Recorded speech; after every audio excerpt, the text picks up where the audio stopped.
우리에게 주시는 하나님의 말씀은 신명기 1장 29절에서 33절 말씀입니다. 신명기 1장 29절에서 33절까지입니다. 이 살아계신 하나님의 말씀을 제가 받들어 읽습니다. 내가 너희에게 말하기를 그들을 무서워하지 말라, 두려워하지 말라. 너희보다 먼저 가시는 너희의 하나님 여호와께서 애굽에서 너희를 위하여 너희 목전에서 모든 일을 행하신 것 같이 이제도 너희를 위하여 싸우실 것이며, 광야에서도 너희가 당하였거니와 사람이 자기의 아들을 안는 것 같이 너희 하나님 여호와께서 너희가 걸어온 길에서 너희를 안으사 이곳까지 이르게 하셨느니라 하나, 이 일에 너희가 너희의 하나님 여호와를 믿지 아니하였도다. 그는 너희보다 먼저 그 길을 가시며 장막 칠 곳을 찾으시고 밤에는 불로 낮에는 구름으로 너희가 갈 길을 지시하신 자이시니라. 아멘.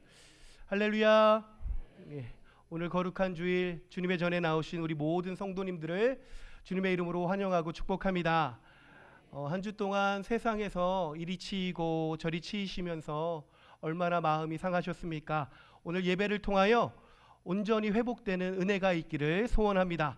우리 서로 사랑의 인사하겠습니다. 사랑하고 축복합니다. 사랑하고 축복합니다.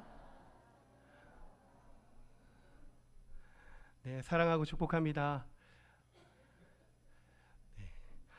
우리가 살아가는 인생을 가만히 이렇게 돌아보면 내 계획대로 순탄하게 되는 때보다 전혀 예상치 못한 거센 풍랑을 만날 때가 너무나 많이 있습니다.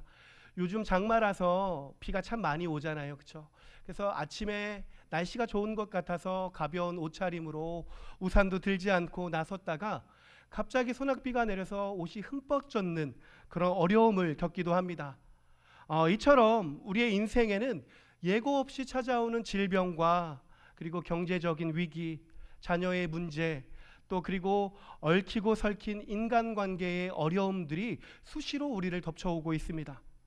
성경은 이처럼 한 치 앞도 내다볼 수 없는 우리의 인생을 보고 우리의 고단하고 팍팍한 그 인생길을 두고 크고 두려운 광야라고 말씀합니다. 이 두렵고 무서운 이 광야 한복판에서 우리가 믿음으로 담대하게 정말 평안을 누리며 살아갈 수 있는 비결이 있다면 어떤 것일까요? 오늘 우리가 읽은 본문은 그것을 두고 하나님 아버지의 품에 안기는 것이다 라고 말씀하고 있습니다. 저에게는 자랑이 있습니다. 우리 성도님들도 잘 아시겠지만 저희 집에는 잘생기고 멋진 삼형제가 있습니다. 얼마 전까지 제가 이제 집에 들어가면 퇴근하고 돌아가면 이 아이들이 3명이 우르르 나와서 반갑게 저를 맞아줬는데, 이제 시간이 지나다 보니까 예찬이가 사춘기의 한복판에 들어왔습니다. 이제 와도 아빠가 와도 왔냐 이제 하고 이제 그러는데, 우리 예찬이도 그렇고 예담이도 그렇고 한데 저희 막내만은 여전히 저를 반갑게 맞이해 줍니다. 제가 현관에 들어서서 비밀번호를 삐삐삐삐 누르면 아빠가 온 줄을 알고 다다다 달려와서 저에게 안기면서 이렇게 말합니다. 아빠 안아줘? 라고 이야기를 합니다. 제가 그러면 두 손으로 번쩍 들어서 안아줍니다.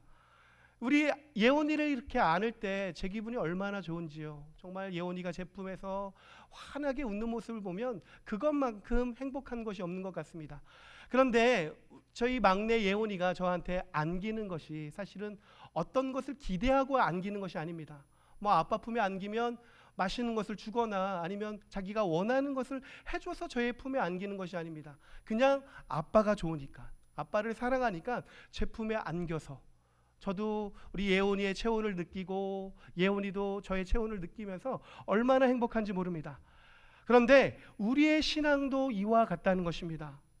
눈에 보이지 않는 하나님의 품에 안기는 것은 우리가 성경책을 펴놓고 말씀을 묵상하면서 하나님은 이런 분이시구나 라고 고개를 끄덕이면서 머리로만 이해하는 것이 아닙니다. 내 모든 두려움과 내 모든 무거운 짐을 다 내려놓고 살아계신 그 하나님의 따뜻함과 사랑을 나의 전인격으로, 그러니까 나의 생각과 나의 감정과 나의 모든 것을 다해서 정말 온몸으로 그 하나님의 따뜻하심과 그 사랑을 벅차게 느끼고 경험하는 것이 바로 하나님의 품에 안기는 것입니다. 우리가 이렇게 하나님의 품에 안겨서 하나님의 사랑을 누리며 하나님의 그 따뜻하심을 느끼며 살아갈 때 우리가 아무리 광야길을 걷는다 할지라도 우리가 담담하게 평안하게 그 길을 걸을 수 있는 것입니다. 오늘 우리가 읽은 이 신명기 말씀은 이스라엘 백성들이 그 40년이라는 길고 고단했던 광야 생활을 모두 마치고 하나님께서 약속하신 그 가나안 땅을 코앞에 둔 시점에 기록된 말씀입니다. 이제 곧 이 땅을 떠나야 하는 모세가 모압 평지에서 이스라엘 백성들을 다 모아놓고 자녀에게 유언하듯이 정말 피를 토하는 심정으로 지난 40년의 그 세월을 돌아보면서 전하는 마지막 고별 설교가 바로 신명기입니다. 특별히 오늘 우리가 같이 읽었던 이 말씀은 애굽에서 노예로 살던 이스라엘 백성들이 해방되어서 1년 동안 그 광야 생활을 혹독하게 지난 뒤에 그 상황을 돌아보는 그 말씀입니다. 이스라엘 백성들이 걸었던 광야는 어떤 곳일까요? 제가 지난번에도 말씀드렸던 것처럼 광야는 마실 물도 없고 그리고 먹을 음식도 없고 그늘도 없고 밤낮의 기온차가 얼마나 큰지 생활하기가 너무나도 불편한 곳입니다. 그리고 사방을 둘러보면 독사와 전갈이 우글거리는 그야말로 생명을 찾아볼 수 없는 죽음의 땅입니다. 이 끔찍한 광야를 이스라엘 백성들이 통과하면서 어떻게 반응했을까요? 하루가 멀다 하고 원망을 하나님 앞에 쏟아냈습니다. 배가 고프다, 목이 마르다, 어디 죽을 곳이 없어서 우리를 광야로 이끌어서 여기서 죽게 하려고 하느냐, 차라리 애굽으로 돌아가는 것이 낫겠다라고 말하면서 돌멩이를 들어서 자기들을 이끄는 모세를 죽이려고 했던 사람들이 바로 이스라엘 백성들입니다. 이스라엘 백성들의 눈에 비친 지난 1년간의 광야는 그저 죽지 못해 억지로 질질 끌려온 억울하고 끔찍한 생고생의 시간이었습니다. 그래서 모세가 이 이스라엘 백성들을 향해서 간절하게 이렇게 말합니다. 너희가 지난 1년 동안 하나님 아버지의 품에 안겨서 이곳까지 온 것이다 라고 그렇게 말했습니다. 그런데 어떻게 반응했을까요? 본문 32절 말씀을 보면 이스라엘 백성들이 여호와 하나님의 말씀을 믿지 않았다라고 말합니다. 아무리 하나님이 너희를 정말 사람이 자기의 아이를 안는 것처럼 너희를 안아서 지금 이곳까지 인도해 오셨다라고 말하지만 코웃음 치면서 이스라엘 백성들이 믿지 않았습니다. 그런데 여러분, 오늘 말씀을 보면서 조금 이상한 부분이 있습니다. 이스라엘 백성들은 이렇게 하나님 앞에 불평하며 원망하는데 모세는 어떻게 반응합니까? 하나님께서 지금까지 자기를 안아서 이곳까지 인도해 오셨다라고 그렇게 고백하고 있습니다. 성도 여러분, 모세는 하나님께 특별한 은혜를 받은 것이 아닙니다. 정말 이스라엘 백성들이 광야를 걸을 때 이 모세만 구름을 타고 편하게 광야길을 걸은 것이 아닙니다. 똑같이 백성들과 함께 흙먼지를 먹으면서 광야를 걸었고 똑같이 목말랐고 굶주렸으며 심지어 이렇게 말 안 듣는 이스라엘 백성들을 이끌 때 한두 명도 아니고 수백만 명의 그 이스라엘 백성들을 이끌어야 할 때 얼마나 엄청난 그 무게감이 있었겠습니까? 아마 백성들보다 수십 배는 아니 수백 배는 피가 마르는 고통을 겪었을 겁니다. 그런데 어떻게 모세는 똑같은 상황 가운데 이렇게 하나님께서 나를 안아주시고 이곳까지 인도해 오셨다라고 고백할 수 있었을까요? 그것은 바로 시선의 차이였습니다. 이스라엘 백성들은 어떤 것을 바라봤을까요? 눈앞에 쩍쩍 갈라지고 아무런 음식도 없고 우물도 없고 정말 모래만 보이는 그 숨막히는 현실만 쳐다보면서 원망했습니다. 그러나 모세는 무엇을 바라보았습니까? 눈을 들어서 이 거친 광야 속에서도 자기 백성을 끝까지 포기하지 않으시고 마치 아버지가 아이를 안아주시는 것처럼 하나님의 아버지의 그 거대한 품, 그 따뜻한 품을 모세가 바라보았다라는 것입니다.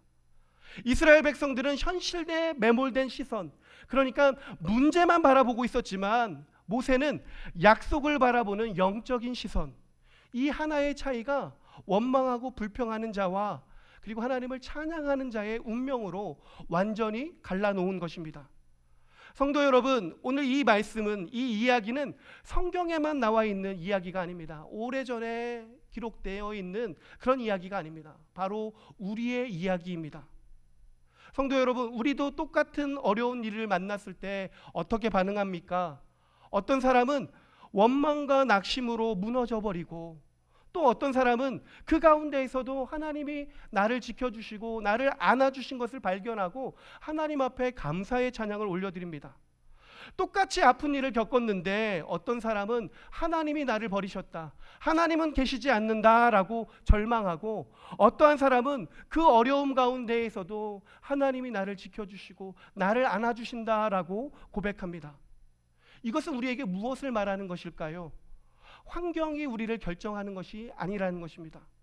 그 환경을 바라보는 눈이 우리의 인생을 결정한다는 것입니다.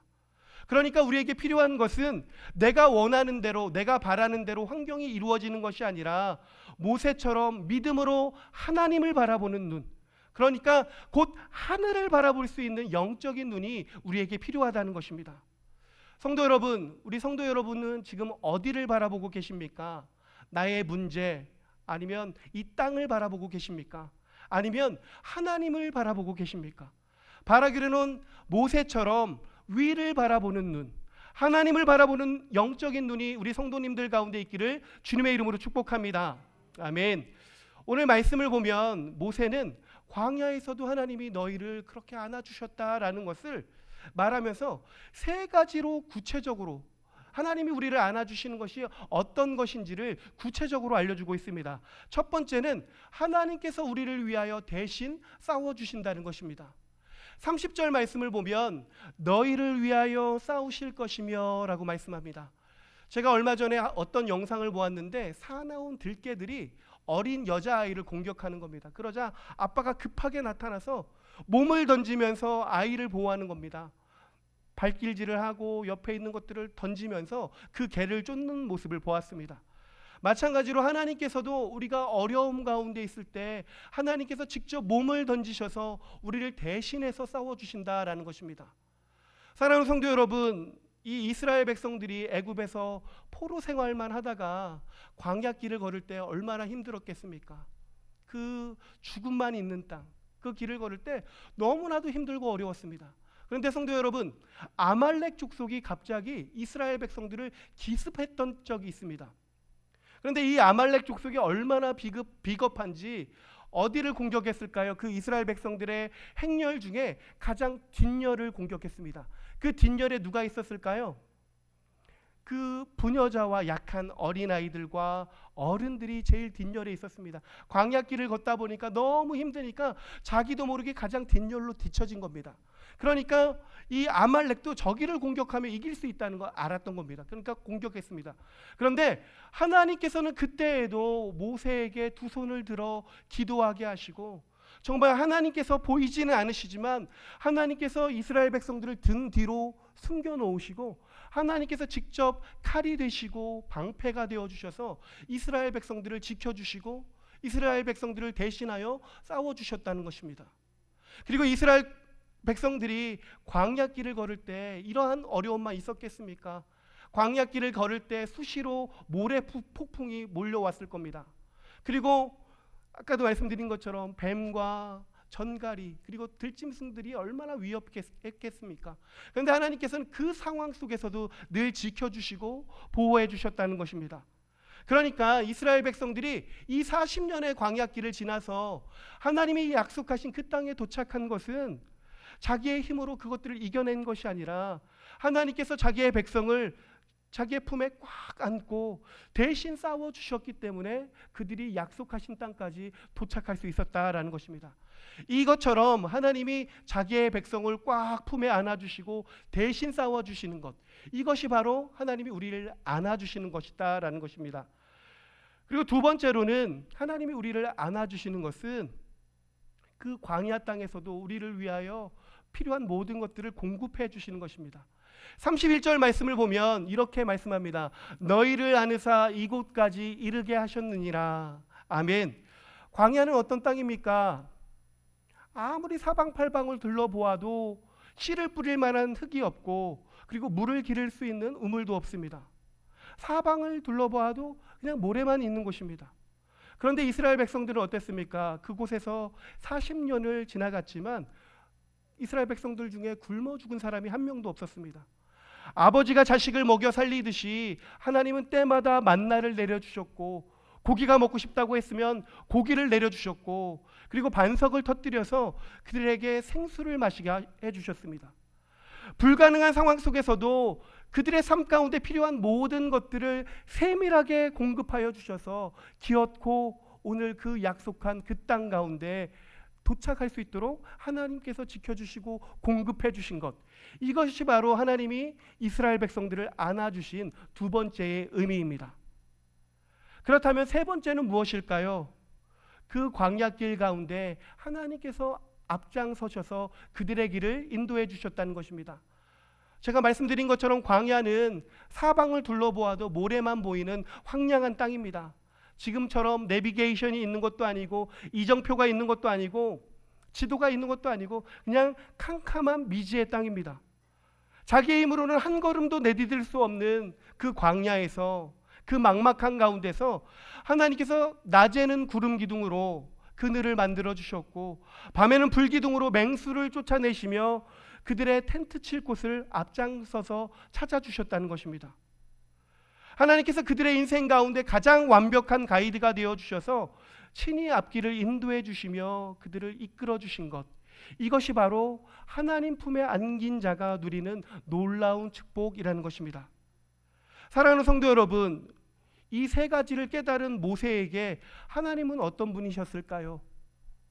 그가 고백했던 것처럼 그 광야에서 나를 안아주시고 나를 인도해 주신 분, 나를 위해 싸우시고 나를 위해 먹이시고 앞장서서 인도하시는 자상한 아버지가 바로 하나님이셨다라는 것입니다. 그래서 모세는 백성들이 아무리 원망하고 모세를 흔들어도 결코 흔들리지 않았습니다. 놀랍게도 우리가 구약 성경을 보면 하나님을 아버지라고 제일 첫 번째로 부른 사람이 누구일까요? 바로 모세라는 것입니다. 그리고 이 모세는 하나님을 아버지라 부르는 이 믿음이 광야를 처음 돌았던 1년간의 그 시간 동안, 그리고 40년이 지난 그 시간에도 조금도 변하지 않았습니다.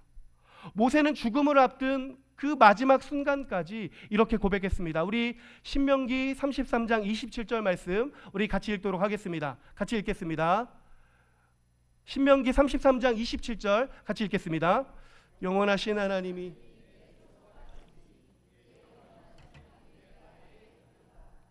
아멘. 영원하신 하나님이 내 처소가 되시니 그의 영원하신 팔이 내 아래에 있도다. 아멘. 하나님의 영원하신 팔이 나를 안고 계신다고 지금 고백하는 겁니다. 하나님이 나의 안식처요, 나의 고향이요, 나의 모든 것입니다 라고 이렇게 고백하고 있습니다. 이 믿음을 가지고 그가 평생토록 살아간 것입니다. 그런데 성도 여러분, 우리가 모세의 믿음을 보면서 참 멋있다, 참 깊다라는 생각을 하지만 여기에 더 놀라운 사실이 있습니다. 우리가 이 자리에 계신 우리 성도님들이 모세보다 훨씬 더 큰 복을 받은 사람들이라는 사실을 우리 성도님들 믿으시길 바랍니다. 모세는 율법 시대의 사람이었지만 우리는 어떤 시대에 살고 있는 자들입니까? 은혜의 시대에 살고 있는 자들이기 때문입니다. 모세는 광야에서 하나님이 역사하시는 것을 보시고 하나님이 나의 아버지가 되어주시는구나 라는 것을 어렴풋이 알았습니다. 그런데 은혜의 시대에 살고 있는 우리는 예수님을 통하여 하나님이 우리의 아버지가 되어주신다는 것을 너무나도 분명하게 알고 있습니다. 예수님께서 친히 이 땅 가운데 오셔서 우리에게 하나님은 저 멀리 계시는 무서운 신이 아니라 마태복음 7장 11절 말씀을 보면 너희가 구하는 것은 가장 좋은 것으로 주시는 분이 바로 하늘에 계신 너희 아버지시다라고 가르쳐 주셨습니다. 그리고 예수님은 이렇게 말씀하셨습니다. 나를 본 자는 아버지를 보았거늘. 우리가 하나님 아버지가 어떤 분이신지를 알고 싶으면 우리가 누구를 보면 될까요? 예수님을 보면 된다는 것입니다. 예수님이 이 땅 가운데 오셔서 어떤 일을 하셨습니까? 병든 자를 가까이 하시고 죄인을 품어주시고 정말 세상 가운데 소외당하고 사람 취급당하지 못하고 정말 아픔 가운데 있던 자들을 찾아가셔서 그들의 아픈 마음, 상한 마음을 회복시켜 주시고 그들에게 구원의 은혜를 주셨습니다. 예수님의 모습을 보면 바로 하나님 아버지의 모습을 우리가 볼 수 있다는 것입니다. 뿐만 아니라 우리가 예수님을 믿게 되면 어떻게 됩니까? 예수님을 믿는 그 순간 우리가 하나님의 자녀가 되는 권세를 받습니다. 그리고 성령님이 우리 안에 오셔서 우리로 하여금 하나님을 아빠 아버지라 부를 수 있도록 우리의 마음을 주장해 주십니다. 우리 로마서 8장 15절 말씀 우리 같이 읽도록 하겠습니다. 너희는 다시 양자의 영을 받았으므로 우리가 아빠 아버지라고 부르짖느니라. 아멘. 우리는 예수님을 통해서 하나님을 아빠 아버지라고 부를 수 있는 놀라운 복을 받았습니다. 모세는 하나님이 행하시는 일들을 보면서 하나님이 아버지시구나 라고 어렴풋이 알던 것을 우리는 예수님 안에서 하나님이 나의 아버지가 되신다는 것을 뚜렷이 알 수 있습니다. 그렇기 때문에 우리야말로 어떻게 고백할 수 있습니까? 이 광야와 같은 인생 속에서 하나님이 나의 아버지가 되어주시고 나를 안아주신다고 가장 확실하게 고백할 수 있는 사람들이 바로 우리이지 않습니까? 사랑하는 성도 여러분, 지금 이 자리에 앉아있는 지금 이 순간에도 하나님 아버지께서 우리 성도님들을 안아주고 계시는 줄 믿습니다. 아멘. 성도 여러분, 그렇다면 나를 안아주시고 인도해 주시는 그 하나님만을 온전히 바라보시길 바랍니다. 이제 말씀을 정리하겠습니다. 사랑하는 성도 여러분, 지금 우리가 걷고 있는 이 광야길은, 광야와 같은 인생길은 얼마나 힘들고 지치고 괴롭습니까? 눈앞에 막막한 현실을 바라보면 너무나도 절망스럽고 원망할 수밖에 없습니다. 그러나 오늘 영적인 눈이 띄어지시기를 주님의 이름으로 축복합니다. 우리가 그 걸었던, 외롭게 그 슬퍼하며 아파하며 걸었던 그 길이 사실은 하나님께서 우리 성도님들을 꽉 안아주시고 따뜻한 품에 품으시고 걸어오신 은혜의 길이라는 것입니다. 이 사실을 우리가 온몸으로 믿고 날마다 그 하나님을 묵상하며 나는 하나님 아버지의 품에 안겨 살아간다, 나는 하나님의 자녀다라고 당당하게 선포하시길 바랍니다. 우리가 이렇게 두려움을 이기며 믿음으로 행동할 때 꽉 막힌 반석이 갈라져서 생수가 터지며 캄캄한 길, 아무것도 보이지 않는 그 길 위에 불기둥이 솟아오르는 놀라운 광야의 기적을 우리가 경험하게 될 줄 믿습니다. 우리 성도님들을 끝까지 안고 가시는 신실하신 하나님, 그 하나님과 함께 살아가는 우리 모든 성도님들이 되시기를 주님의 이름으로 축복합니다. 우리 기도하겠습니다.